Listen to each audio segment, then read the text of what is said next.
Hello viewers, আসসালামু আলাইকুম। আজকে আমি এসেছিলাম গাজীপুর সিআইডি ক্লাব মাঠ রাজেন্দ্রপুরে। এখানে পুকুরে মাছ ধরা হইতেছে।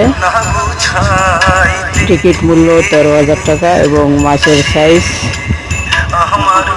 2 কেজি থেকে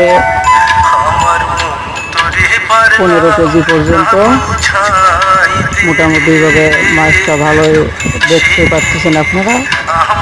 আমাদের বিখ্যাত বাবু ভাই মাছ ফেলতেছে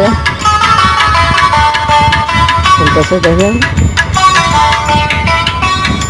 হ্যাঁ, ফেলতেছে মাছ। মোটামুটিভাবে মাছটি বড়, আপনারা দেখবেন প্রায় 4 কেজি করে হবে।